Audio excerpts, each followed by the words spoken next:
Bismillahirrahmanirrahim. Assalamualaikum warahmatullahi wabarakatuh. Alhamdulillah wassalatu wassalamu ala Rasulillah wa ala alihi wa sahbihi wa mawalah wa la haula wa la quwata illa billahi wa ba'du. Alhamdulillah, di malam ini kembali kita bisa duduk di Masjid Nidaul Ilmi. Tentu tidak lain duduknya kita dalam rangka untuk berthalabul ilmi. Alaihi salatu wassalam. Kalau pada minggu-minggu yang lalu kita menjelaskan tentang beberapa sifat dan watak orang-orang Yahudi di kota Madinah, maka kita akan membahas tentang kebalikannya.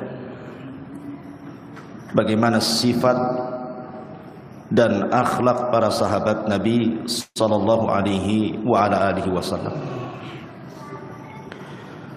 Dan ini penting untuk kita pahami dan kita pelajari. Karena bagaimanapun agama yang kita anut itu berdasarkan manhaj yang ditempuh oleh para sahabat Nabi sallallahu alaihi wasallam.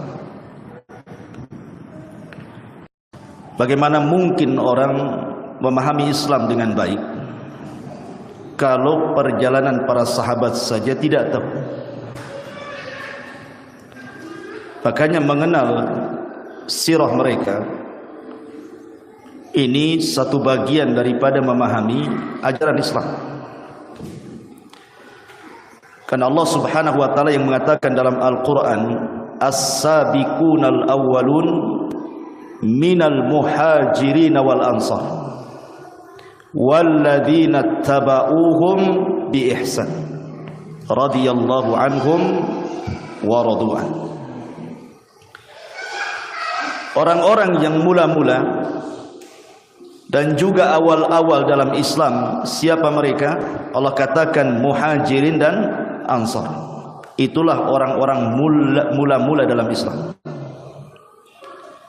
Mereka lah orang-orang yang menyaksikan turunnya wahyu. Di mana wahyu turun? Untuk siapa wahyu turun? Dalam rangka apa wahyu turun?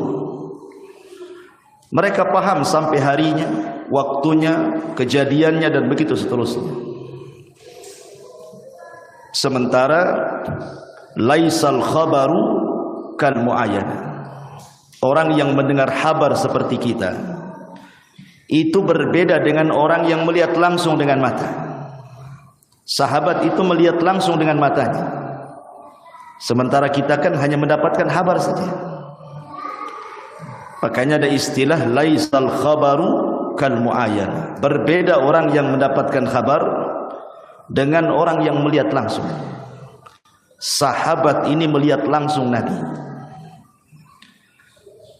Kalau seandainya ada yang mereka tidak paham, mereka tanyakan, atau mereka melakukan salah, maka Rasul akan menegur. Boleh jadi Allah turunkan wahyu sehingga mereka menjadi umat terbaik yang disabdakan Rasul, khairun nasi qarni. Sebaik-baik generasi adalah generasiku, maksudnya aku dan para sahabatku.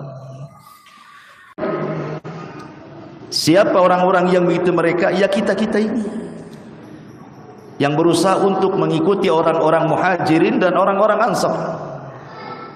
Apa balasannya? Radhiyallahu anhum wa radu'an.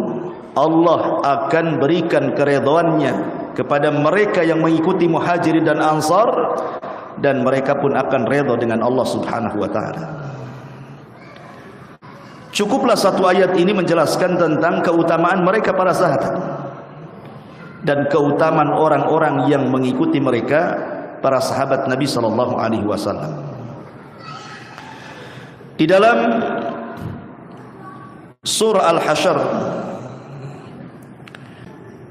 tepatnya pada ayat yang ke-8 sampai ke-9, Allah Subhanahu wa taala berfirman menggambarkan para sahabat Rasul, lil fuqara'il muhajirin, bagi orang dari kalangan orang-orang yang berhijrah. Maksudnya orang-orang Mekah yang hijrah ke Madinah. Lil fuqara'il muhajirin alladzina ukhriju min diyarihim, yaitu orang-orang yang diusir dari kampung-kampung halaman mereka. Wa amwalihim, dan yang dirampas harta benda mereka. Lihat bagaimana pengorbanan para sahabat Rasul, terutama orang-orang muhajirin, sampai diusir dari tempat kelahirannya, dirampas pula hartanya. Mungkin kita tidak pernah mengalami mendakwahkan dakwah Islam sampai diusir dari kampung, dirampas pula hartanya, kecuali para sahabat. Kenapa kemudian mereka sampai mengorbankan seperti itu dan mereka mau? Yabtaghuna fadlan minallahi wa ridwana. Alasannya karena mereka ingin mencari karunia dari Allah dan ingin mengambil ridha Allah Subhanahu wa taala. Wa yansuruna Allah wa rasulahu. Wa yansuruna Allah wa rasulahu. Dan mereka dalam rangka hendak menolong agama Allah dan juga agama Rasulnya. Ulaika humus sadikun. Mereka lah orang-orang yang dianggap benar keimanannya di sisi Allah Subhanahu wa taala. Baik.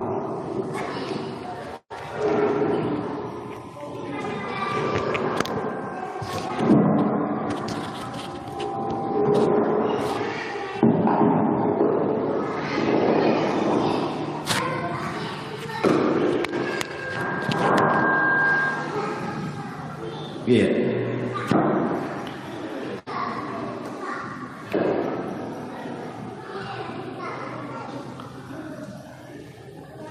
Ayat ke-8 ini menjelaskan tentang keutamaan orang-orang muhajir. Lihat ayat setelahnya, Allah cerita tentang orang-orang Ansar. Walladzina tabawwa'ud dara wal iman min qablihim yuhibbuna man hajara ilaihim wa la yajiduna fi sudurihim hajatan mimma utu wa yu'thiruna ala anfusihim walau kana bihim khasasah wa man yuqa shuhha nafsihi fa ulaika humul muflihun. Dan orang-orang yang menempati kota Madinah dan telah beriman pun kepada Rasulullah. Siapa mereka yang tinggal di Madinah? Orang-orang Ansar. Kalau orang muhajirin, orang Mekah yang terusir dari Mekah kemudian hijrah ke Madinah disebut muhajirin. Orang-orang yang menempati kota Madinah dan sudah beriman, mereka lah orang-orang Ansar. Sebelum kedatangan orang-orang muhajirin, kemudian orang-orang muhajirin datang kepada mereka, apa yang terjadi? Mereka orang-orang Ansar itu mencintai orang-orang muhajirin kepada mereka. Dari sini menunjukkan ikatan orang-orang Ansar dengan muhajirin itu lillahi ta'ala, karena Allah Subhanahu wa ta'ala. Tidak ada ikatan yang lebih kuat dalam sebuah persatuan melebihi ikatan karena Allah, bahkan lebih kuat dibandingkan ikatan kekeluargaan. Sebab kalau Allah yang sudah mengikat, maka tidak ada yang bisa mengurainya. Tapi kalau karena kekeluargaan, karena bisnis atau yang semacamnya, maka mudah bubar.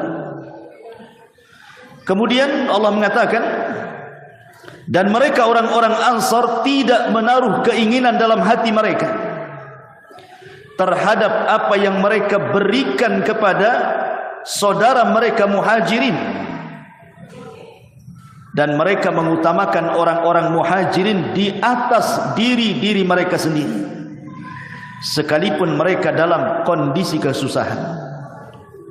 Dan siapa yang dipelihara dari kekikiran darinya, mereka itulah orang-orang yang beruntung.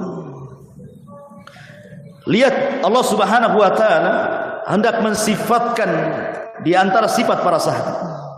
Mungkin kajian ini akan berseri karena sifat-sifat para sahabat banyak. Tetapi saya mengutus malam ini, saya tertarik dengan kalimat wa yu'thiruna ala anfusihim walau kana bihim khassasah. Bagaimana para sahabat itu mereka mengutamakan orang lain di atas diri mereka. Ini yang luar biasa, yang mungkin susah untuk kita lakukan. Sifat itsar, khususnya yang berkaitan dengan masalah sedekah. Ma'asyiral muslimin yang dimuliakan Allah Subhanahu wa taala, ketika Nabi SAW dan para sahabatnya sampai di kota Madinah, maka Rasul mulai mengikat mereka dengan ukhuwah Islamiyah, dengan cara dipersaudarakan satu sahabat dengan sahabat yang lain. Tentu kondisi orang-orang muhajirin akan berbeda dengan kondisi orang-orang ansor, kan? Orang-orang ansor orang tempatan, mereka punya rumah, mereka punya pekerjaan, mereka sudah hidup layaknya orang hidup. Beda orang muhajirin terusir. Ketika singgah di sebuah daerah, bahasa kita bagaikan orang yang mengundi nasib jadinya. Tetapi sekali lagi bahwa tidaklah Nabi SAW memerintahkan hijrah para sahabat kecuali sudah diperhitungkan oleh Rasul. Tidak mungkin kemudian Rasul ujuk-ujuk pergilah ke sana. Masalah kemudian di sana, kan? Baik dalam hijrah pertama atau hijrah yang kedua, kan? Dalam hijrah yang pertama, kenapa Nabi SAW tidak memerintahkan sahabat untuk hijrah ke Syam, untuk hijrah ke Mesir, malah disuruh hijrah ke Habasyah, ke Ethiopia? Alasannya satu, karena di sana ada Malikun Adil, ada raja yang sangat adil sekali, yang tidak mendolimi rakyatnya. Berangkatlah ke sana. Artinya Nabi SAW juga masih melihat keselamatan para sahabat, kan begitu. Jangan sampai keluar dari bahaya masuk pula ke bahaya yang lebih besar, gitu kan. Tetap Rasul mempertimbangkan kemaslahatan para sahabatnya, termasuk ketika Rasul diizinkan Allah untuk hijrah ke kota Madinah juga sama. Rasul sudah memperhitungkan itu, bahwa Madinah itu tempat yang cocok untuk hijrah. Baik, ma'asyiral muslimin yang dimuliakan Allah Azza wa Jalla, tema malam ini kita akan membahas tentang bagaimana pengorbanan para sahabat dalam infak dan sedekah. Di dalam Al-Quran atau hadis Nabi SAW, kalau kita bicara tentang fadlus sadaqati wal infak, tentang keutamaan sedekah dan infak, itu luar biasa, banyak sekali. Nanti kita akan sebutkan secara ringkas di akhir kajian. Yang ingin saya kisahkan adalah beberapa kisah para sahabat, bagaimana mereka rela mengorbankan seluruh harta-harta mereka demi untuk memperjuangkan agama Allah Subhanahu wa taala yang tidak terpikir oleh kita. Bagaimana bisa mereka lakukan seperti itu? Sebuah contoh. Ada seorang sahabat namanya Abu Dahda radhiyallahu anhu. Sahabat Abu Dahda radhiyallahu anhu. Ketika turun ayat kepada Nabi SAW, lan tanalul birra hatta tunfiqu mimma tuhibbun. Kalian tidak akan sampai kepada level albir. Bir itu artinya kumpulan amal saleh. Jadi satu dalam bahasa Arab disebut albirru, ya. Atau dengan kata lain, puncak amal soleh tertinggi itu disebut albirru. Makanya ada istilah birrul walidain, berbuat baik kepada kedua orang tua, karena amalan kedua terbaik setelah tauhid. Allah mengatakan kalian tidak mungkin sampai kepada level albir, amal soleh tertinggi dalam Islam, sampai kalian bisa menafkahkan harta yang kalian sangat mencintainya. Ada sebuah kasus, ada anak yatim bermasalah dengan seseorang di kota Madinah, dengan seorang sahabat juga. Anak yatim ini ingin membuat rumah, kemudian bersengketa soal satu pokok kurma. Apakah pokok kurma ini masuk ke tanahnya anak yatim, ataukah pokok kurma ini masuk ke tanahnya sahabat itu? Padahal anak yatim itu tidak memiliki tanah kecuali sedikit, hanya cukup mungkin dibuat rumah kecil tempat tinggal dia.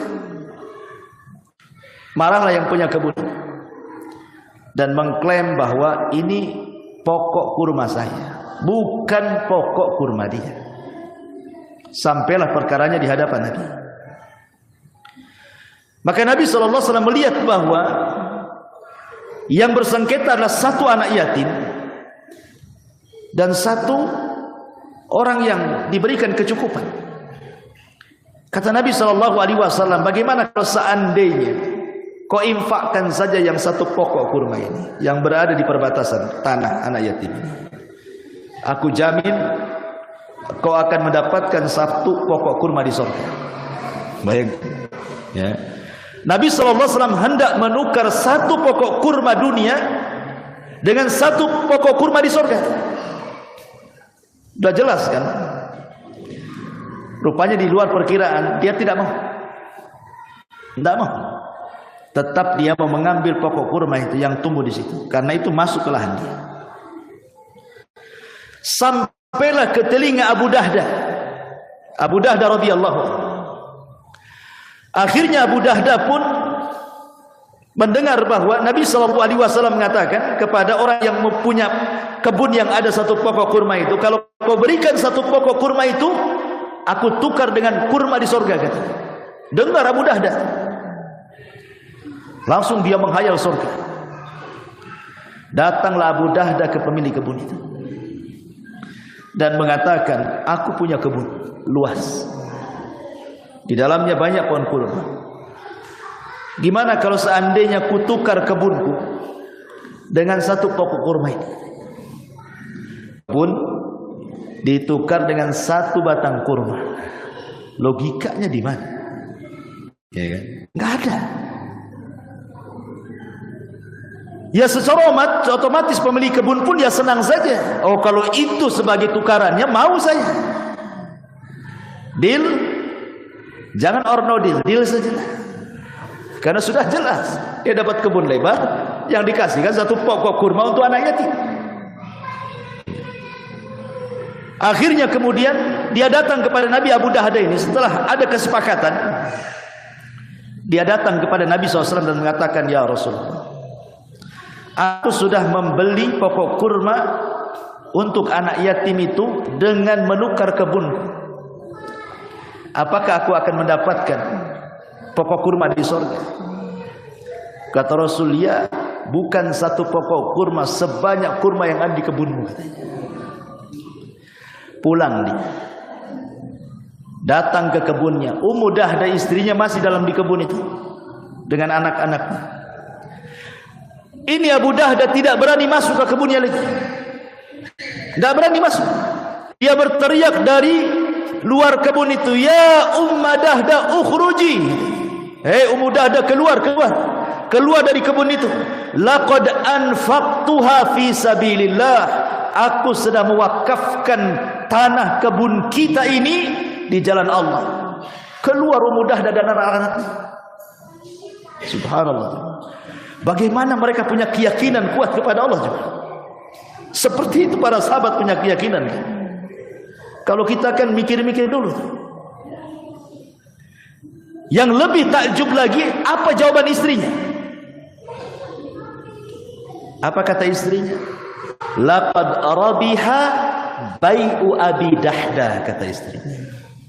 Sungguh telah beruntung perniagaan Abu Dahda. Itu istrinya ngomong begitu. Seandainya istri antum di posisi istrinya Abu Dahda, kira-kira ngomong apa? Apa ngomong seperti Abu Dahda, beruntunglah suamiku, kan itu. Yang ada besok minta cerai. Kalau semua diinfakkan, lama-lama kita digobok nih. Tapi begitulah percontohan para sahabat. Makanya wajar kalau Nabi SAW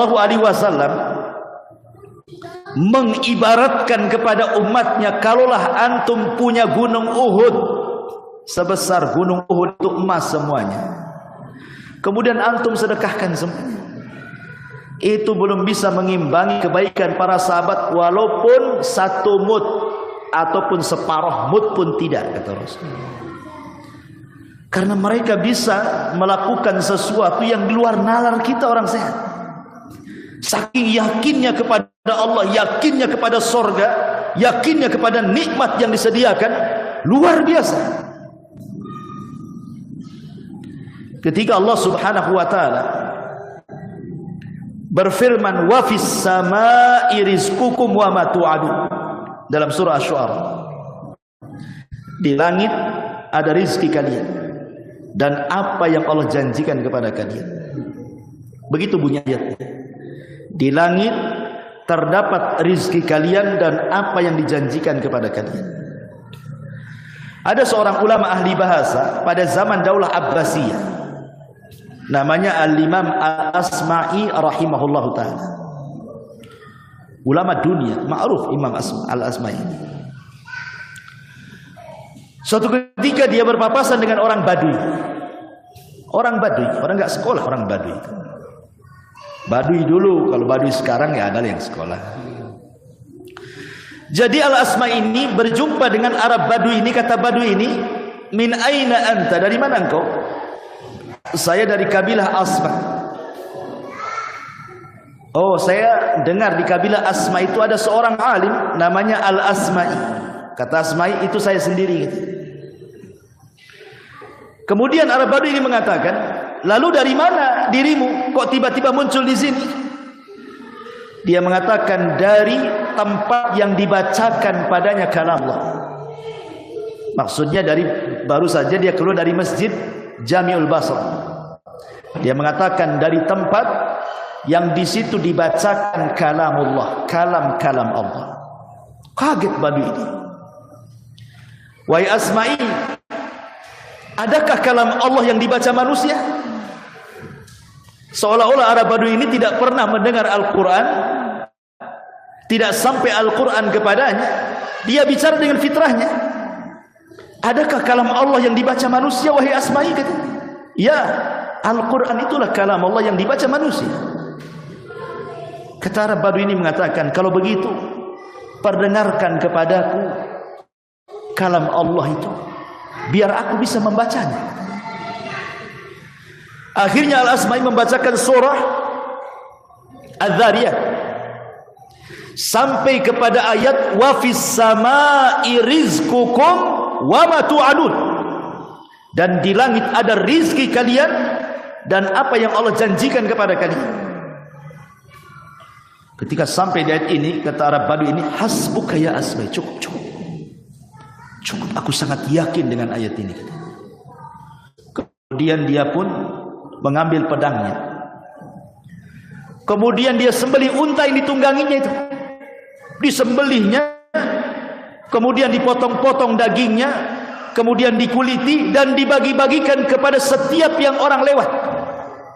Dari fuqara wal masakin. Kemudian lisannya terus membaca wa fis samaa'i rizqukum wa ma tu'adun.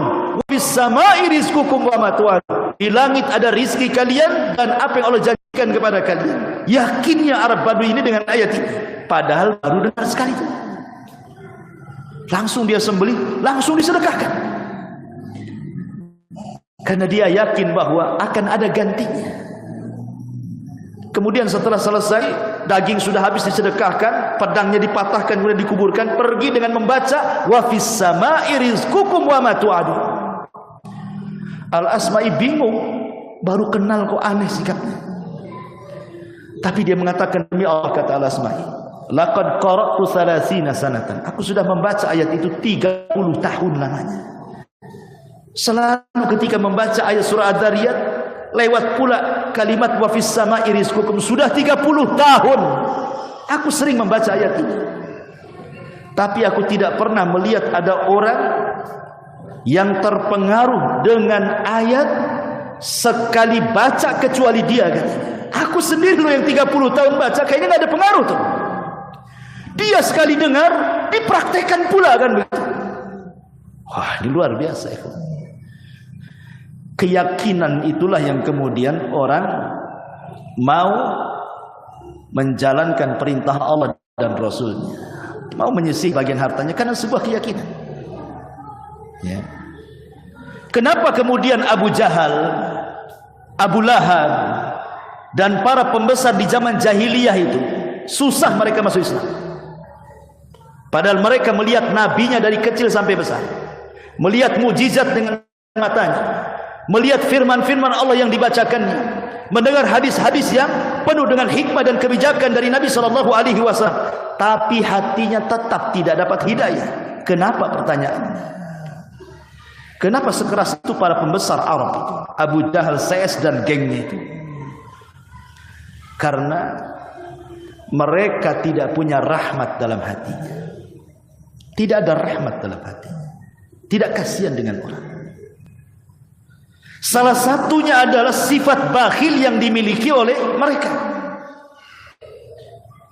Ketika salah satu pembesar dari mereka, ada yang mengatakan Abu Jahal, ada yang mengatakan Umayyah, ada yang mengatakan yang lainnya, sedang menyembelih seekor unta.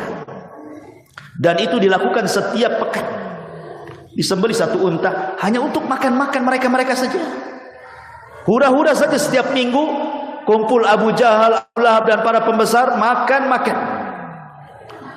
Kuliner setiap minggu. Jadi ketika disembelih unta itu, datanglah anak yatim, telanjang, tidak pakai baju, kelaparan, mendekati tokoh Quraisy ini. Maksudnya, berilah walaupun satu potong atau dua potong kecil untuk dimakan.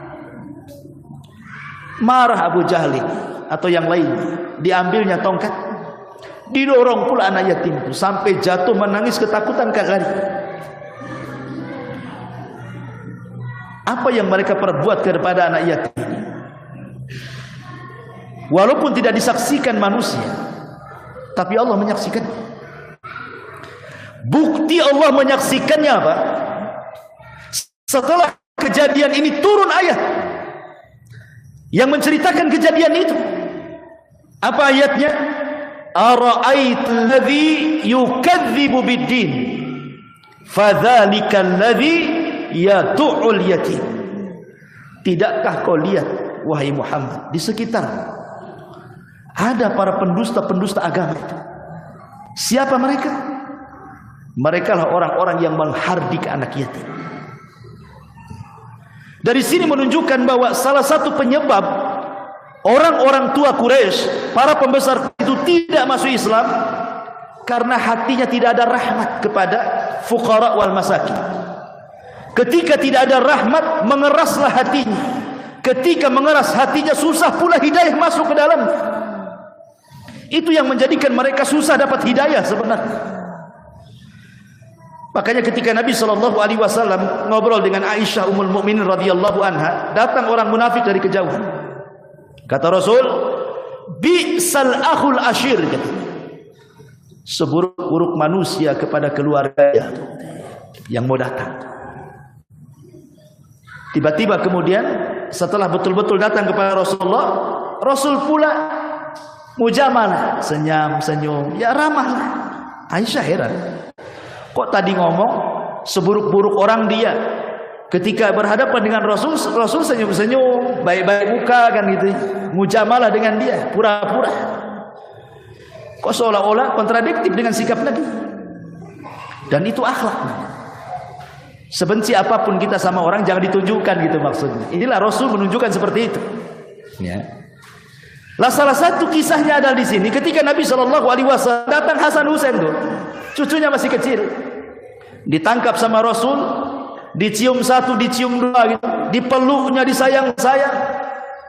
Jadi orang ini mengatakan, aku loh punya 10 anak, tidak ada satupun yang kucium gitu.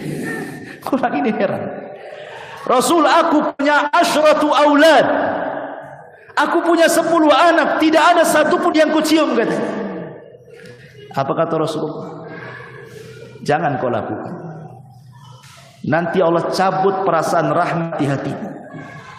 Irhamu man fil ardi sayarhamukum man fis sama, kata Rasul. Sayangi orang di bumi, nanti yang di langit sayang sama kamu. Lihat masyarakat muslimin yang dimuliakan, bahwa kelembutan dan kekerasan hati itu karena sifat rahmat yang datang dan yang hilang. Makanya kenapa orang-orang Quraisy susah masuk Islam? Karena mereka bakhil, tidak mau bersedekah.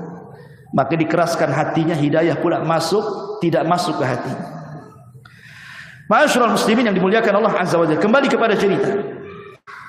Itu kisah Abu Dahda radhiyallahu anhu. Kemudian kisah yang lainnya ketika perang Tabuk. Kita tahu perang Tabuk ini ikhwan luar biasa ya. Perang Tabuk ini kan, Madinah ke Tabuk itu bukan perjalanan dekat, jauh. Tidak bisa ditempuh dengan jalan kaki. Apalagi di musim panas. Harus melewati gurun, perbukitan terjal, gunung-gunung batu, susah ditempuh. Hanya bisa ditempuh dengan kuda perang. Sementara lawan bukan kaleng-kaleng. Lawannya ini orang-orang Romawi. Ya.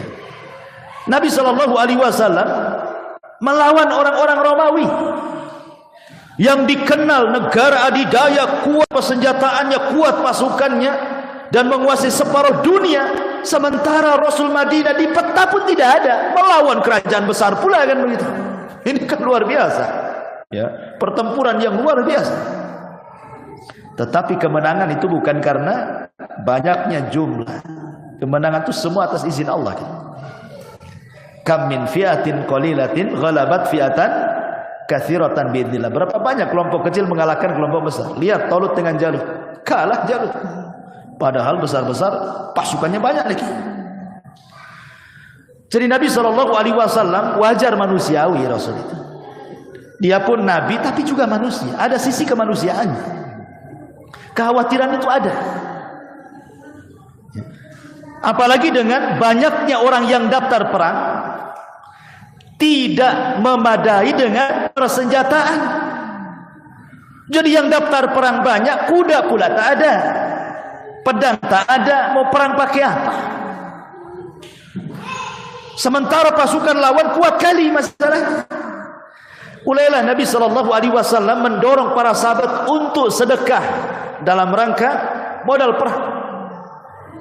Naiklah Rasul ke atas mimbar. Kata Nabi Shallallahu Alaihi Wasallam, bersedekahlah kalian walaupun dengan 1 dirham, 1 dinar, walaupun hanya makanan dan pakaian. Pokoknya Rasul terus mendorong orang untuk sedekah dalam khutbahnya. Subhanallah, ada satu Ansor peka dengan sabda Nabi, langsung pulang dia. Belum Rasul ceramahnya selesai, pulang dia. Rupanya dia membawa uang di tangannya sangat banyak sekali, seolah-olah susah bawa saking beratnya. Ya, sambil tertati-tati dia bawa uang yang di tangannya orang Ansor. Dan itu disaksikan para sahabat. Ini bukan riya. Ini bukan riya. Ya, sekali lagi. Kemudian setelah dia datang menghadap Nabi Shallallahu Alaihi Wasallam, diserahkanlah di hadapan Rasul, disaksikan para sahabat. Apa yang terjadi? Maka Nabi Shallallahu Alaihi Wasallam langsung memuji sahabat ini. Kata Nabi Shallallahu Alaihi Wasallam, "Man sanna sunnatan hasanatan, falahu ajrun, wa ajru man amila ba'dahu la yanqusu min aujarihim syai'a," kata Rasulullah. Siapa yang memberikan contoh terbaik diikuti orang banyak, maka dia dapat pahala, dan pahala yang mencontohnya tanpa mengurangi pahala mereka sedikit pun. Ketika Rasul bersabda seperti semua bubar, masuk ke rumah-rumah mereka, yang ngambil pakaian, yang ngelepas gelang, anting, semuanya, sampai akhirnya terkumpul 2 gunung makanan dan 2 gunung pakaian. Banyak orang infak di lapangan itu. Sampai Utsman ibn Affan radhiyallahu anhu datang ke Rasul. Rasul, aku infakkan kepadamu 1000 dinar, bukan dirham, dinar.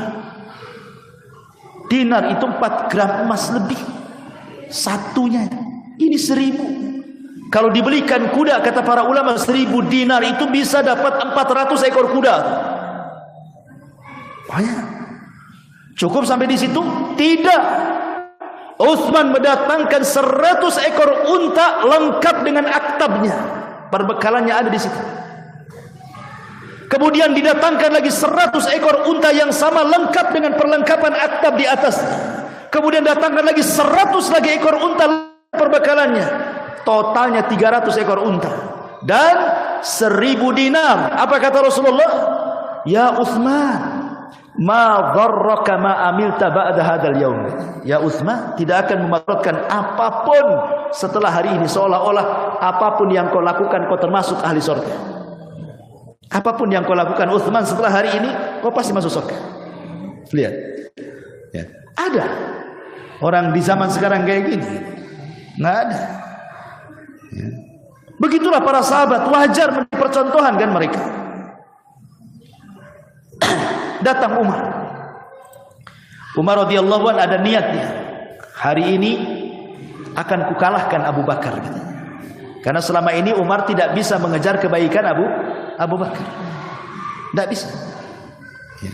Sampai ketika Abu Bakar meninggal, apa kata Umar? Ya Abu Bakrin, laqad at'abta man ba'daka.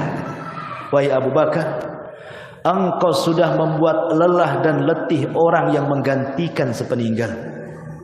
Kenapa Umar ngomong begitu? Coba. Ini ada kisahnya. Ya Abu Bakar, engkau sudah membuat lelah dan letih orang sesudahmu, katanya. Kenapa Umar sampai ngomong begini? Ceritanya begini. Ketika Abu Bakar jadi khalifah, tidak biasa Abu Bakar itu habis sholat subuh langsung pergi. Biasa dia zikir dulu sampai syuruk dan sholat. Jadi Umar heran perhatikan, ini sudah beberapa hari Abu Bakar melakukan seperti itu. Habis subuh keluar pergi. Diikuti sama Umar suatu hari. Rupanya Abu Bakar pulang ke rumahnya. Kemudian diintip sama Umar membawa gandum. Kemudian entah pergi kemana, diikuti sama Umar. Rupanya sampai ke perbatasan kota Madinah. Di situ ada rumah yang jelek sekali. Abu Bakar kan masuk, lama Abu Bakar masuk di situ. Entah apa yang dilakukan Abu Bakar. Kemudian Abu Bakar keluar pulang. Besoknya begitu lagi, Umar mengikuti, begitu lagi. Penasaranlah Umar ini. Penasaran Umar ini. Kok Abu Bakar selalu masuk rumah itu? Ini kalau yang ngintip istri antum keluar kok masuk ke rumah orang, itu udah lain lagi tuh otaknya. Di rumah siapa ya? Jangan kan? Iya. Jadi akhirnya Umar ini penasaran tuh rumahnya siapa. Ketika Abu Bakar tidak ada, Umar pun masuklah ke rumah itu. Rupanya di situ ada nenek buta. Nenek sudah tua, susah jalan, buta lagi. Kemudian Umar bertanya, "Nek, orang yang selalu masuk ke rumahmu itu siapa?" Kata nenek, "Aku tidak kenal. Dia sering datang kemari membersihkan rumah kami, memasakkan masakan untuk kami, kadang-kadang membetulkan rumah kami, dan begitu seterusnya. Sudah selesai dia pulang, macam pembantu." Umar pun kemudian langsung terdiam, keluar dia. Sepanjang jalan dia menangis. Setelah Abu Bakar Siddiq radhiyallahu anhu meninggal dunia, Umar ingin melanjutkan apa yang dilakukan Abu Bakar ini. Abu Bakar sudah meninggal, dia ingin melanjutkan tradisi. Jadi dia pertama ini, perdana ini, maunya seperti Abu Bakar datang ke rumah itu, dibersihkan rumahnya, dimasakkan atau disuapkan makanannya ke nenek itu, kemudian ingin seperti itu. Hari pertama dia datang ke rumah nenek itu, persis yang dilakukan Abu Bakar. Ketika dia menyuapkan kurma kepada wanita itu, wanita itu pada sudah tua, buta, tiba-tiba mengatakan, amata sahibuka ya fulan, apakah meninggal kawanmu hai fulan? Maksudnya Umar itu, nenek ini jangan tahu gitu ya, seolah-olah dia jadi Abu Bakar gitu. Nenek ini tahu pula dia bahwa itu bukan Abu Bakar, orang lain. Makanya ini mengatakan, amata sahibuka, apakah sudah mati itu kawanmu itu? Jadi Umar mengatakan, bagaimana kau tahu nek? Nenek ini mengatakan, wahai fulan, kawanmu itu kalau menyuapkan kurma, dia buang kulitnya, nawanya itu dia buang kulitnya, dia buang bijinya, baru disuapkan. Kalau ini main jejel aja satu kurma. Jadi beda kan gitu ya. Jadi kata nenek ini, apa amata sahibuka, meninggal saudaramu katanya. Umar bingung kan gitu. Dari situlah Umar radhiyallahu anhu sampai menyuapkan saja. Abu Bakar itu punya rahim, punya kasih sayang kepada orang. Sepanjang jalanlah, disitulah Umar mengatakan, laqad at'abta man ba'daka ya Abu Bakar. Sungguh kau sudah membuat lelah orang sepeninggalmu hai Abu Bakar. Aku tidak bisa melakukan apa yang kau lakukan, kata Umar. Balik ke cerita di awal. Jadi ketika Umar ini berniat nih mau menandingi Abu Bakar, ini kesempatan ada infak besar-besaran untuk biaya orang tamu. Datang kepada Rasulullah. Dalam hatinya sudah ngomong, sekarang kalah Abu Bakar dengan infak. Begitulah para sahabat tasabuk namanya ya, berlomba-lomba dalam kebaikan. Ibaratnya kalau antum makan, ayo kita makan di warung gitu. Pas selesai berlomba-lomba, saya yang terakhir. Ini lambat kalian, tak ada nampak yang berdiri-berdiri. Gitu. Kan tidak ada lomba-lombanya ya. Yang ada pura-pura kencing ke belakang gitu. Dan begitu seterusnya. Jadi Umar datang kepada Rasul. Rasul, saya infakkan separuh hartaku, nisfu mali. Aku infakkan separuh harta. Takjub Rasul. Wa ma abqaita li ahlika ya Umar. Kau infakkan banyak separuh hartamu ini, apa yang kau sisakan? Disangkanya Rasul ketika Umar berinfak itu diinfakkan semua hartanya. Kata Rasul, apa yang kau sisakan untuk keluargamu? Kata Umar, tidak wahai Rasul, ini baru separuh. Yang separuhnya lagi ada, itulah untukku dan keluargaku. Tiba-tiba Abu Bakar mendengar Umar menginfakkan separuh hartanya. Oh, tidak bisa. Datang dia kepada Nabi. Rasul, anfaqtu mali kullahu. Aku infakkan semua hartaku, katanya. Semua hartaku. Kata Nabi SAW, wa ma abqaita li ahlika ya Abu Bakar. Lalu apa yang kau tinggalkan untuk keluargamu kalau semua hartamu kau infakkan? Kata Abu Bakar, mungkin sederhana bagi Abu Bakar nih jawabannya, tapi luar biasa bagi kita. Apa kata Abu Bakar dengan tawakal kuat kepada Allah? Kuserahkan kepada Allah dan Rasulnya. Kuserahkan kepada Allah dan Rasulnya. Ada di zaman sekarang orang menginfakkan semua hartanya. Jangan cerita semua harta itu. Antum punya rumah 3, diinfakkan 1 saja, antum sudah akan dibawa ke rumah sakit jiwa, dibilang gila. Gila kamu, katanya. Istrinya antum pasti langsung kata istri, gila kau bang, katanya. Langsung coba. Orang waras dibilang gila. Gimana orang gila? Apa sebutannya?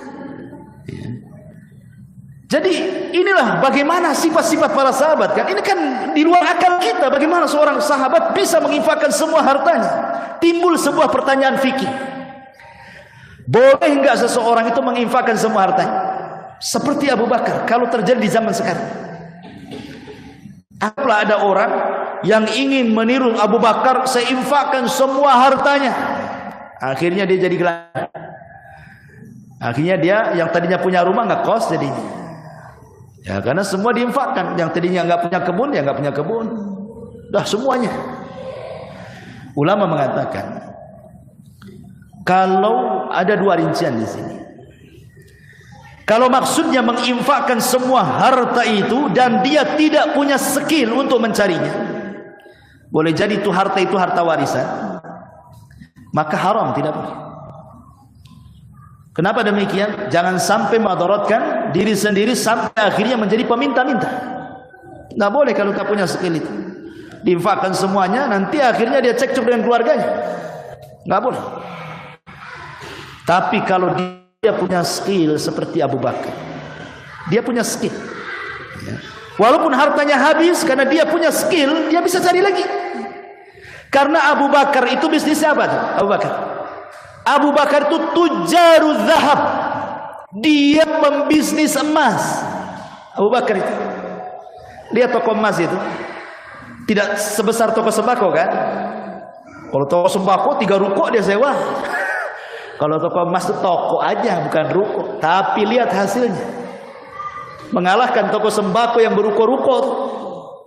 Karena siapa yang menguasai pasar dan dia jual emas, dia menguasai pasar. Lah Abu Bakar itu dikenal tujaruz zahab. Dia adalah pedagang emas. Sehingga kalaupun semua modalnya emasnya diberikan kepada Rasul, dia punya skill. Dia punya kawan-kawan yang sama-sama jual emas kan? Bisa pinjam modal dan begitu seterusnya. Kaya lagi dia. Kalau memang punya skill gak ada masalah. Tapi kalau nggak punya skill, jangan coba-coba diinfakkan semuanya. Nanti jadi gembel antum. Itu bahaya. Kan itu ya. Maka itu harus dipahami. Oh, ini kisahnya mantap nih Abu Bakar. Infak semuanya. Besok antum diinfakkan semuanya. Kiamat kedua antum. Ma'asyiral muslimin yang dimuliakan Allah Azza wa Jalla. Ini satu kisah yang menarik dari Abu Bakar Siddiq radhiyallahu. Kemudian kisah yang lainnya. Di zaman Nabi sallallahu alaihi wasallam ada seorang sahabat Nabi sallallahu alaihi wasallam namanya, kalau tadi cerita laki-laki, kita sekarang masuk ke cerita sahabiyah. Para sahabiyah di zaman Nabi sallallahu alaihi wasallam. Ada seorang sahabat namanya adalah Zainab bintu Jahsin, ma'ruf Zainab bintu Jahsin, salah satu dari istri Nabi. Zainab bintu Jahsin. Aisyah radhiyallahu anha. Zainab bintu Jahsin ini kalau diceritakan menarik, karena salah satu wanita yang dinikahkan Allah dari langit. Dia berbangga dengan istri-istri yang lainnya dan mengatakan, kalian dinikahkan wali-wali kalian, katanya. Aku dinikahkan sama Allah, katanya. Itu Zainab bintu Jahsin. Kenapa dia ngomong begitu, berbangga dia? Kalian dinikahkan wali-wali kalian, aku dinikahkan sama Allah. Karena pernikahan Zainab bintu Jahsin ini adalah perintah Allah. Awalnya Zainab ini dijodohkan sama Nabi dengan anak angkatnya namanya Zaid bin Al-Harithah. Karena Zaid ini mantan budak, Zainab ini wanita terhormat. Ya wajarlah, kan di zaman itu, di zaman Arab itu kan masih membanggakan nasab. Sehingga kurang akur. Dari sinilah kemudian para ulama berikan fatwa seperti Syekh bin Baz dan yang lainnya. Dalam setiap perjodohan itu hendaklah sekufu. Ya, dianjurkan untuk sekufu. Apa sekufu itu maksudnya? Sekufu itu artinya seimbang. Dari segi hartanya, dari segi pendidikannya, dari segi ketampanan, kecantikannya dan begitu seterusnya. Kalau bisa seimbang, supaya rumah tangganya seimbang. Yang satu TK pun tak lulus, yang satu pula S3. Seimbang nggak? Tak seimbang, nanti dibodoh-bodohin satunya kan itu. Ya. Jadi seimbang. Yang satunya miskin sekali, yang satunya kaya sekali. Antum pula jadi budaknya. Makanya ada syarat sekufu di situ. Walaupun sekali lagi ini tidak mesti yang satu miskin satu kaya tidak bahagia, tidak. Tapi umumnya seperti itu. Karena terjadi di zaman Rasul kan pernikahan Zaid dengan Zainab. Tidak harmonis. Satu mantan budak hitam, kemudian satu pula wanita cantik dermawan, anak dari bangsawan, ya gitu. Zainab bintu Jahsin. Bertengkar terus rumah tangga. Akhirnya Allah Subhanahu wa taala perintahkan agar Zaid menceraikan Zainab. Maka disampaikanlah ayat itu kepada Zaid. Diceraikanlah oleh Zainab. Setelah habis masa iddahnya, turun ayat Nabi suruh menikahi Zainab. Coba, kalau di zaman sekarang melakukan apa yang dilakukan Nabi, apa kata orang? Antum punya anak angkat, ya, nikah dengan gadis cantik. Kata antum, ceraikan istrimu, aku akan nikahi dia. Gimana ceritanya? Ya kan? Tapi Nabi SAW ingin menghapuskan tradisi orang-orang jahiliyah dengan menikahi Zainab. Kenapa? Karena orang-orang jahiliyah, mereka menganggap anak angkat itu sama dengan anak kandung. Oh beda. Anak angkat, anak kandung, anak kandung. Istri anak kandung mahram abad, kalau sudah dicerai tidak boleh dinikahi. Bekas istri anak angkat bukan mahram. Anak angkatnya aja bukan mahram, istrinya jelas-jelas bukan mahram, kan gitu ya. Lalu apa masalahnya? Ya. Jadi Rasul membatalkan tradisi orang-orang jahiliyah supaya paham kedudukan anak angkat dengan anak tidak angkat. Dan supaya anak angkat paham juga kalau dia anak angkat, jangan kemudian ngotot dengan warisan bapak angkatnya kalau masih ada anak kandungnya. Akan ada anak-anak angkat itu justru menguasai warisan anak kandungnya. Islam menjelaskan posisi itu. Lah ketika Rasulullah SAW diperintahkan Allah menikahi Zainab, itulah yang menjadikan kebanggaan Zainab apa? Kalian istri Nabi nikahkan wali-wali kalian. Aku yang menikahkan Allah atas perintah Allah. Nabi menikahi diriku. Zainab ini dipuji oleh Ummul Mukminin Aisyah radhiyallahu anha. Apa pujiannya? Asra'ukunna lihaqan bi, kata Nabi. Atwalukunna yadan. Kata Aisyah radhiyallahu anha membawakan sabda Nabi sallallahu alaihi wasallam, di antara kalian, maksudnya istri-istri Nabi, ada yang lebih dahulu bertemu denganku di akhirat. Nanti pada hari kiamat, di antara istri-istriku ada istriku yang lebih dahulu berjumpa denganku dibandingkan yang lainnya. Kemudian Rasul menyebutkan sifatnya. Apa sifatnya? Atwalukunna yadan, di mana dia memiliki panjang tangan. Ya, panjang tangan, bukan nyuri panjang tangan itu. Ya, maksudnya di sini. Panjang tangan itu maksudnya kata Aisyah radhiyallahu anha, fakanat atwaluna yadan Zainab li'annaha kanat ta'malu biyadiha wa tuhibbus sadaqata. Dan di antara istri si Nabi, kata Aisyah radhiyallahu anha, yang paling panjang tangannya adalah Zainab. Bukan secara hakikatnya lebih panjang tangannya kalau diukur, enggak. Maksudnya karena dia betul-betul mandiri, punya bisnis sendiri di rumahnya, bisnis rumahan, dan hasilnya disedekahkan. Ya. Jadi istri-istri Nabi itu, mereka pun bekerja. Seperti Zainab kerja sendiri dia di rumahnya, menenun, menyamak gitu ya. Kemudian dia jual, jadi dia punya bisnis rumahan tuh istri itu. Maka sekarang lebih dimudahkan lagi kalau istri antum bekerja, ya nggak masalah, bisa di rumah pakai online, pakai apa kan, jual beli online kan. Ya. Nah, seperti itu istri si Nabi pun bukan berarti nganggur, enggak, ada di antara mereka yang bekerja, punya bisnis seperti salah satunya Zainab, dan hasilnya disedekahkan. Makanya Aisyah radhiyallahu anha ketika sudah tua sekali Aisyah itu dan matanya buta. Aisyah itu di akhir hayatnya buta matanya. Ummul Mukminin Aisyah radhiyallahu anha. Apa penyebab butanya coba? Penyebab butanya karena dia melihat Jibril. Setelah perang Ahzab menang, Nabi sallallahu alaihi wasallam habis mandi. Tiba-tiba ada seorang sahabat namanya Dihya Al-Kalbi naik kuda. Tiba-tiba berteriak di depan pintu kamar Nabi supaya Rasul keluar. Rasul keluar.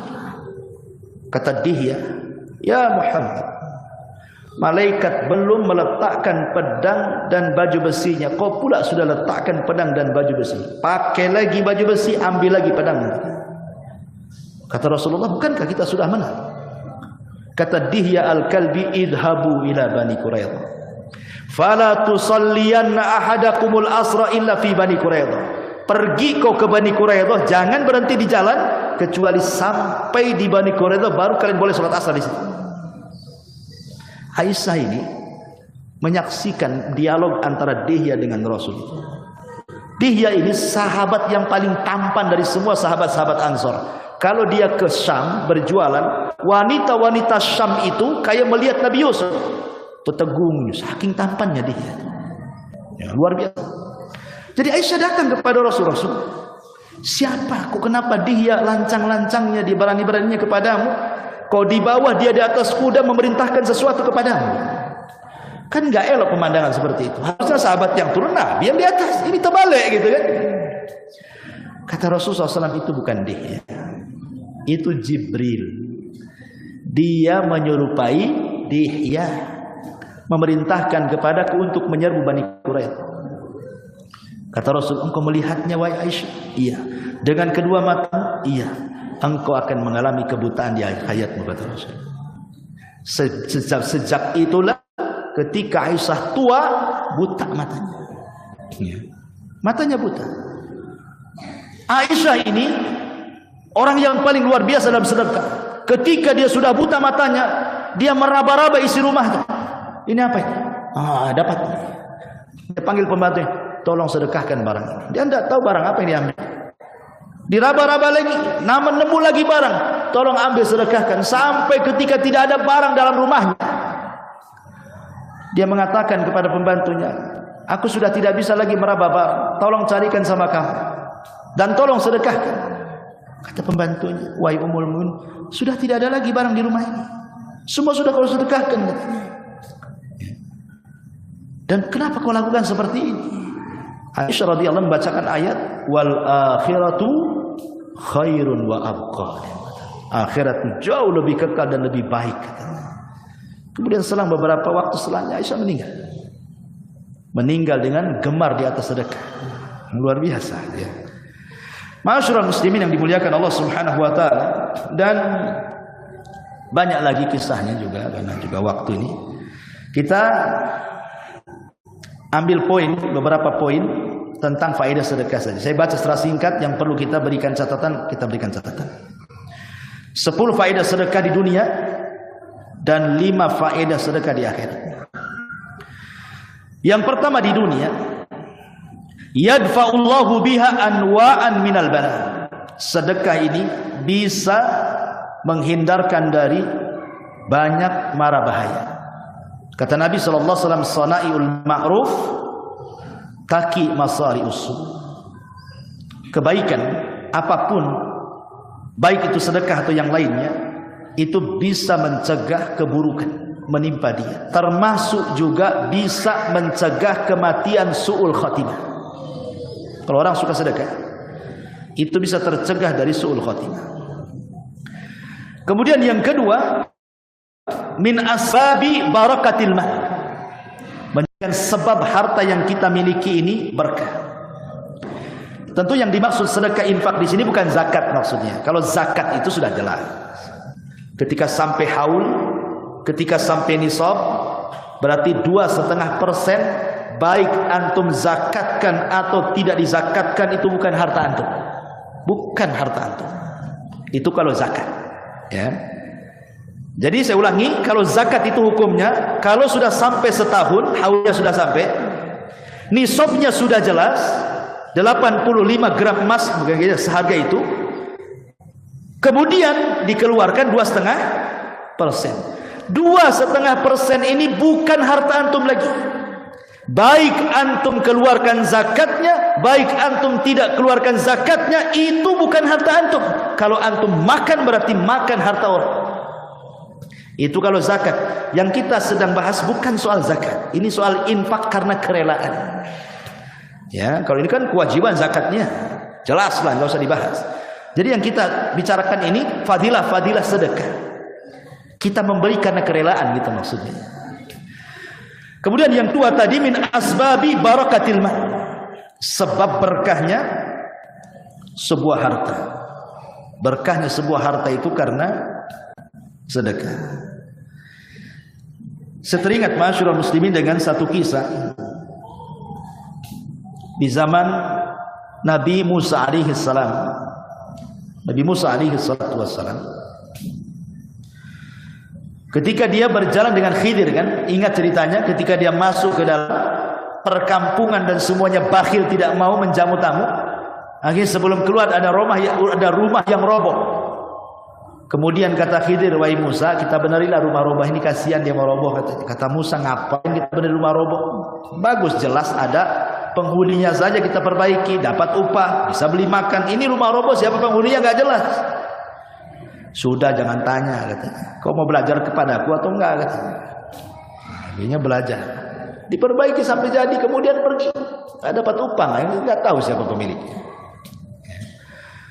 Akhirnya kemudian di akhir cerita kata Khidir, tahukah kamu ketika tadi saya katakan kita perbaiki rumah ini? Iya kata Nabi Musa, apa takwilnya? Kata Khidir, 2 anak yatim, itulah pemilik rumah itu. Dia punya 2 anak soleh. Dulu orang tuanya, baik yang dari laki-laki atau yang perempuannya, dua-duanya soleh dan soleha. Berarti karena 2 orang tuanya soleh dan soleha itu, kita jaga anaknya. Bagaimana Allah subhanahu wa ta'ala mengutus seorang nabi, bahkan seorang rasul, bahkan seorang waliullah, Nabi Khidir, untuk merawat 2 anak yatim karena kebaikan orang tua yang sudah meninggal. Kalau bukan karena keberkahan. Ada yang mengatakan bahwa yang dimaksud 2 orang tua yang soleh itu bukan orang tua langsung, tapi kakek yang ke-9-nya. Kakek yang ke-9-nya itulah yang soleh-soleha itu. Akhirnya apa? Sampai kepada anak cucu cicitnya ini yang ke-9-nya tetap dijaga Allah. Diutus Nabi, diutus Rasul untuk menjaga keduanya, seharta-hartanya dijaga. Dari sinilah firman Allah Ta'ala, alladzina qalu Rabbuna Allah thumma istaqamu tatanazzalu alaihimul malaikatu alla takhafu wa la tahzanu wa abshiru bil jannati allati kuntum tu'adun. Orang-orang yang mengatakan Rabb kami Allah kemudian istiqamah, turun malaikat dan mengatakan jangan takut dan jangan sedih. Apa makna jangan takut jangan sedih? Jangan takut akan perkara yang akan datang setelah kuburan, di padang mahsyar, neraka. Jangan takut, kau sudah dijanjikan masuk surga. Jangan sedih akan perkara yang kau tinggalkan. Mungkin kau tinggalkan harta, mungkin kau tinggalkan anak, mungkin kau tinggalkan harta benda dan yang lain. Jangan takut, walaupun kau mati, aku yang jaga, kata malaikat. Maksudnya seperti itu. Lah orang-orang yang bersedekah ini membawa keberkahan, berkah keluarganya sampai seanak turunannya. Luar biasa. Karena orang yang meninggal itu kalau seandainya mau dihidupkan itu cuma satu inginnya apa? Ingin sedekah. Ya, laula akhartani ila ajalin qarib la asaddaqa wa aku minas sholihin. Ya Allah, kalau kau hidupkan sesaat saja, ku sedekahkan daripada jadi perang anak warisanku. Itu kan luar biasa. Yang ketiga, sababu insyirahi sadri wa rahatil qalbi. Sedekah itu bisa menjadikan lapang dada dan tenang hati. Kalau ikhlas. Kalau tidak ikhlas, sempitlah dada tuh ya. Aduh, kenapa 100.000 saya infakkan? Coba 10.000 saja, masih adalah 90.000. Itu karena nggak ikhlas, makanya hatinya kurang lapang gitu. Kemudian juga mutahhirul ilma. Selain membersihkan jiwa, membersihkan harta juga. Kan kita tidak tahu Anda ini bekerja, mungkin harusnya kerjanya sesuai dengan gajinya, mungkin satu hari kita lalai, dan kita tidak tahu. Harusnya pas jam 8 antum datang, jam 8 lewat 5 menit pula antum datang. 5 menit antum korupsi. Kita tidak tahu dalam bekerja kan?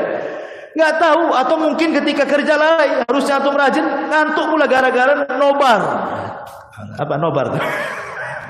Aduh, kalau ngantuk dia, nggak serius, kan dolim ke perusahaan. Setiap pekerjaan itu mesti ada risiko, ikhwan. Lah sedekah itulah yang membersihkannya. Nah, gitu maksudnya ya. Kemudian yang nomor 5, dawaun lil amrad al jasadiyah. Subhanallah. Sedekah ini bisa mengobati penyakit yang tidak bisa dilakukan dokter manapun dan peralatan kesehatan manapun. Kenapa? Karena obatnya langsung dari Allah. Tapi tentu ada caranya. Nanti saya jelaskan bagaimana caranya sedekah. Yang sedekah itu diniatkan untuk menghilangkan penyakit. Ya, bagaimana caranya? Sebelum saya jelaskan caranya, saya akan sebutkan kisahnya dulu. Dua kisah. Satu kisahnya Imam Hakim. Kalau antum baca hadis, rawahul Bukhari, rawahu Muslim, rawahu Abu Dawud, rawahu Al-Hakim. Kan mesti ya? Karena dia termasuk ulama yang mengeluarkan hadis Hakim itu. Dia punya karya namanya Mustadrak. Al-Hakim fi Mustadraki. Qala Hakim fi Mustadraki. Kan? Kalau Abi Dawud sunannya, kalau Bukhari Muslim jami' sahihnya kan itu. Imam Hakim ini punya luka. Punya luka di kakinya dan di wajahnya. Sudah diobati kemana-mana, lukanya tak sembuh-sembuh. Mungkin semacam luka gula lah ya, diabetes itu kan kalau sudah luka kan lama sembuh tuh ya. Sudah diobati kemana-mana dia tak sembuh. Jadi suatu hari Imam Hakim ini hadir di majelisnya Imam Abu Ali As-Sabuni. Imam As-Sabuni rahimahullahu taala yang mengarang kitab Aqidah Ashabil Hadis. Kitabnya bagus sekali. Nanti kita pelajari suatu waktu. Kitab Aqidah Ashabil Hadis namanya kitabnya. Tipis kitab. Tapi kitab itu menjelaskan tentang manhaj ahli sunnah wal jamaah. Sama dengan sunnah sarwa sunnah isinya. Tapi lebih lengkap lagi. Ya, kitab diterang oleh Imam As-Sabuni. Jadi Imam Hakim hadirlah di majelisnya Imam As-Sabuni itu. Selesai kajian, Imam Hakim mengatakan kepada Imam As-Sabuni, ya Imam, saya sudah berusaha mengobati luka yang ada di badanku, luka yang di muka dan di kakiku ini. Saya sudah berobat kemana-mana dan tidak kunjung sembuh. Tolonglah berdoa kepada Allah, ajak murid-muridmu agar mendoakan saya supaya cepat sembuh. Dan tidak mengapa kita minta doa orang, ya, tidak masalah, selama dia sanggup melakukannya. Hanya mendoakan saja, kan Allah yang melakukannya. Ya. Kecuali kalau minta kesembuhan dari orang itu, tolonglah sembuhkan saya, ya tidak bisa. Ya, tapi tolonglah doa kepada Allah agar Allah menyembuhkan saya, tidak masalah. Jadi akhirnya Imam Sabuni ya ngomong di majelis taklim, ya, wahai thalabatul ilmi, di samping saya ada imam muhaddis, Imam Hakim, dia minta semuanya dan dia sedang tertimpa musibah, ada penyakit di badannya. Marilah kita berdoa kepada Allah, mudah-mudahan disembuhkan penyakitnya. Akhirnya berdoalah masing-masing. Rupanya di jamaah Imam As-Sabuni ada seorang wanita yang hadir, yang selalu hadir di majelis alim itu. Kemudian mimpi wanita ini malamnya didatangi oleh malaikat dan berpesan, katakan kepada Hakim, Imam Hakim, galilah sumur, sedekahkan airnya. Itulah cara pengobatannya. Jadi wanita ini setelah mimpi diceritakanlah kepada Imam As-Sabuni. Maka oleh Imam As-Sabuni dipanggillah Imam Hakim, kemudian diceritakan mimpi wanita salihah itu. Langsung sama Imam Hakim, dia cari daerah-daerah yang butuhkan air, dia gali sumur, kemudian dia sedekahkan airnya, selang beberapa waktu sembuh penyakitnya. Ini satu kisah. Kisah yang kedua, kisah yang sama juga dialami oleh seorang laki-laki yang datang ke seorang alim min ulama tabi'in namanya Abdullah ibn Mubarak rahimahullahu taala. Abdullah ibn Ma'ruf, ya, ulama Irak yang sangat kaya, namanya Abdullah ibn Mubarak. Dia menggaji ulama, ulama menggaji ulama. Nah, itulah Abdullah ibn Mubarak. 500 ulama digaji dia, bayangkan. Dia sendiri ulama, kaya raya. Ya, dia gaji ulama. 500 ulama digaji. Salah satu yang digajinya siapa? Fudail ibn Iyad.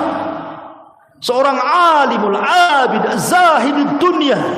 Yang ngasih kehidupannya itu Abdullah ibn Mubarak. Sampai kalau kekayaannya dibagi-bagi penduduk Irak itu sepertiga penduduk Irak cukup tuh. Saking kayanya itu. Ulama paling kaya Abdullah ibn Iyad, ya, karena juga warisan dari orang tuanya, dan dia pun berusaha untuk mengembangkan kekayaan sambil jadi kaya raya Abdullah ibn Mubarak. Tapi dia ulama zuhud. Ulama zuhud. Ya. Tapi kan tidak semua ulama itu kaya seperti Abdullah ibn Mubarak. Yang digaji-gaji oleh Ibn Mubarak kan bukan orang kaya. Ya, ulama-ulama yang berilmu tapi tidak kaya. Jangan pula semua ustaz antum samakan dengan Abdullah ibn Mubarak. Bukan tanya agama, pinjam uang pun sama ustaz. Ustaz ya, semua ke ustaz. Semua masalah seolah ustaz bisa menyelesaikan semuanya. Ustaz juga manusia. butuh duit juga ya.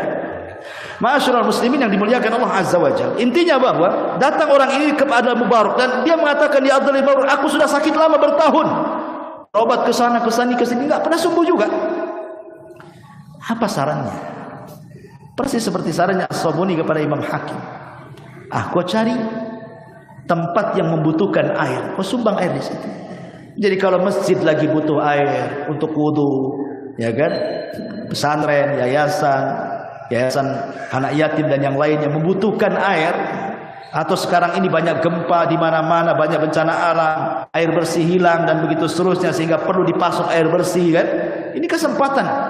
Karena Rasul mengatakan afdal sedekah sedekahul ma, seutama-utama sedekah air. Kalau antum punya rezeki, datang ke masjid. Ya, Pak, ini air bulannya saya yang bayar. Oh, mantap. Nah, datanglah ke Nurul Ilmi, tanya, biar bulanannya air Nurul Ilmi saya yang bayar. Oh, mantap. Bukan masjid ini saja, kalau juga Jabaluh juga kalau biar selesai urusan air itu ya. Baik, balik lagi. Kemudian akhirnya setelah orang ini disarankan untuk menggali sumur, kemudian disedekahkan airnya, dalam tempo singkat-singkatnya sembuh penyakitnya. Dari sini Nabi SAW bersabda apa? Tadawau mardhakum bis sadaqah. Obati orang sakit kalian dengan sedekah. Bagaimana caranya? Kan bukan asal sedekah gitu saja kemudian sembuh penyakitnya kan itu ya. Di sini ada beberapa poin. Yang pertama, idza aradta an yakuna shifaa maradika bis sadaqati sari'an. Kalau engkau ingin sedekahmu menjadikan obat untuk penyakitmu secara cepat, ya, fatasaddaq thayyibi malik. Ingat, sedekahlah dengan barang yang paling berharga yang kau miliki. Sedekahlah dengan barang yang paling berharga yang kau miliki. Satu, ya. Yang kedua, idza tasaddaqta bihadhihi sadaqah faj'alha biniyati shifai maradika. Kalau hendak bersedekah dalam rangka mengobati penyakit, niatkan, innamal a'malu binniyat. Niatkan, ya Allah, saya sudah lama penyakit tak kunjung-kunjung sembuh. Kalau memang dengan sedekah ini adalah obatnya, tolonglah sembuhkan penyakit saya. Niat seperti itu. Harus ada niat kan itu. Kalau sedekah saja nggak ada niat ya itu ya soleh aja kan itu. Yang ketiga, idza kunta ghaniyan fakun sakhiyan fi sadaqatika. Kalau memang Anda ini orang yang berkecukupan, bukan orang susah, ya, maka sakhiyan, jadilah orang yang dermawan. Jangan pelit lagi supaya penyakitmu hilang. Kan ada orang kaya raya tahu-tahu sakit, sudah berobat ke sana kemari tak kunjung-kunjung. Sebenarnya mudah, robah sikap. Yang dulu pelit sekarang sakit nggak apa-apalah jadi dermawan. Tapi jangan sebatas ketika sakit dermawan, ya seterusnya. Nanti kalau sudah sembuh balik lagi penyakitnya nanti. Kan gitu ya. Kemudian yang keempat, ij'al sadaqatan khalisatan liwajhillah. Fakullama kana al-amalu akmal wa a'zam ikhlasan lillah, kullama kana thawabuhu wa thamratuhu akmal wa a'zam. Ingat, niatkan ikhlas karena mencari wajah Allah. Setiap amalan itu lebih ikhlasnya lebih banyak dan lebih besar kepada Allah, maka hasilnya dan pahalanya jauh lebih banyak lagi, lebih ikhlas lagi. Gimana caranya? Ya sembunyikan kan itu sedekahnya sembunyikan. Kemudian juga diantaranya yang kelima, likai takuna sadaqataka balighatal athari biidznillah fahawil jahidan an tataharra li sadaqatika muhtajan salihan taqiyan. Kalau ingin lebih manjur lagi sedekahnya untuk mengobati penyakit, jangan sembarang kasih sedekah. Kalau bisa cari sedekah, kalau memang itu berupa orang-orang fakir, carilah yang fakir, yang rajin sholat, yang bertakwa, yang betul-betul dia taat, supaya dia ikut mendoakan kita, gitu maksudnya. Jangan sembarang aja yang di jalan-jalan minta-minta antum kasih saja ya. Paling tinggi syukron, jazakallah khairan, kan gitu ya. Tapi kalau orang bertakwa ikhwan, pasti banyak panjang, udah panjang ikhlas lagi. Ya, jadi sedekahnya cari orang yang betul-betul miskin dan juga bertakwa. Kata Rasul, la tusahib illa mu'minan wa la ya'kulu ta'amak illa taqiyan. Jangan berkawan kepada kecuali seorang mukmin, dan jangan makan bersamamu kecuali dia orang bertakwa. Menunjukkan bahwa pilih-pilih orang juga kalau sedekah itu maksudnya. Kemudian juga yang nomor 6, hina ma tatasaddaq bi niyatis syifa fala taqul saujab. Ingat, kalau kita ini ingin mengobati penyakit dengan sedekah, jangan sekali-kali ngomong saya coba.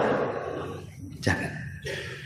Karena ini bukan coba-coba dan bukan percobaan, bukan eksperimen, bukan. Cobalah sedekah biar sembuh. Nggak akan sembuh. Karena apa? Coba-coba. Ketika coba-coba itu tidak yakin sebenarnya, antara yakin dan enggak kan? Maka jangan mengatakan saujarri, saya akan coba. Jangan, hindarkan kata-kata ini. Yakin saja, bismillah saja. Ya, itulah kata ulama. Kalau kita mengamalkan 6 perkara ini, insya Allah itulah cara bagaimana sedekah itu bisa menghilangkan penyakit. Baik, kemudian kita baca saja secara singkat. Yang nomor 6, mengobati penyakit hati.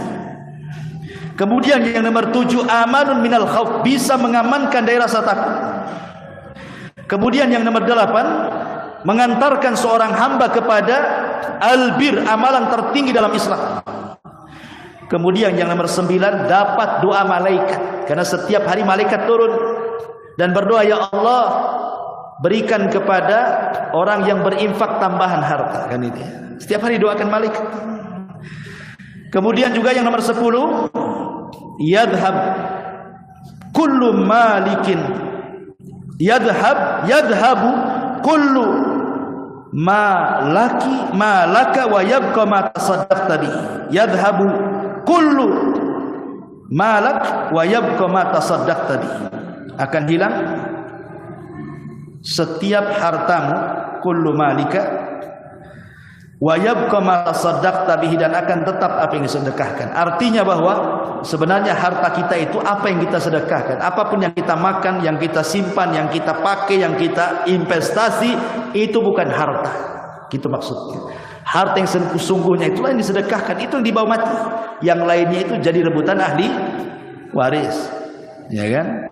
Ahli waris itu biasanya di hari pertama nangis tuh, sedih. Hari kedua udah mulai tanya sertifikat, kunci berangkas, macam-macam. Ya, udah mulai ribut tuh. Ya. Kemudian ini 10 dari faedah sedekah. Kemudian yang 5 di akhirat. Pertama, dalilun ala sidqil abdi ma'a rabbi. Sedekah itu dalil, bukti kebenaran iman kita kepada Allah. Sebagaimana Rasul mengatakan, as-sadaqatu burhan. Sedekah itu bukti iman. Yang kedua, annaha tamhul khati'ah. Sedekah itu bisa menghapuskan kesalahan. Bahkan bisa menghapuskan kemurkaan Allah.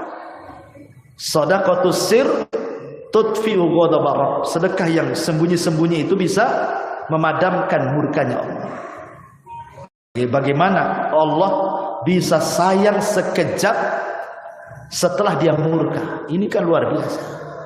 Kalau ada orang yang nggak suka dengan antum itu, udah nyakiti antum, tiba-tiba datang, bisa nggak dalam sekejap antum maafkan dia? Nggak bisa.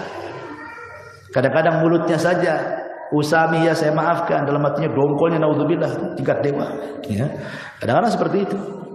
Tapi Allah beda dengan makhluknya. Kemudian yang nomor 3, wiqayatu min nari jahannam, sebagai pelindung dari neraka jahannam. Yang nomor 4, al-mutasaddiq fi dhilli sadaqatihi yaumal qiyamah. Orang yang bersedekah itu akan menjadikan naungan pada hari kiamat sedekahnya dari teriknya panas matahari di atas kepala. Dan yang terakhir, Yud'a lidukhulil jannah min babis shadaqah. Sampai di surga itu ada satu pintu namanya pintu sedekah. Bayangkan, pintu surga berapa? 8. Pintu neraka 7. Kenapa dilebihkan satu pintu surga? Untuk menunjukkan rahmat Allah lebih luas dibandingkan kemurkaan. Sampai Allah buatkan satu pintu. Jadi ahli-ahli sedekah akan berkumpul tuh di pintu dan akan memanggil, yang ahli-ahli sedekah jangan masuk dari situ, masuk dari sini. Nah, luar biasa ya.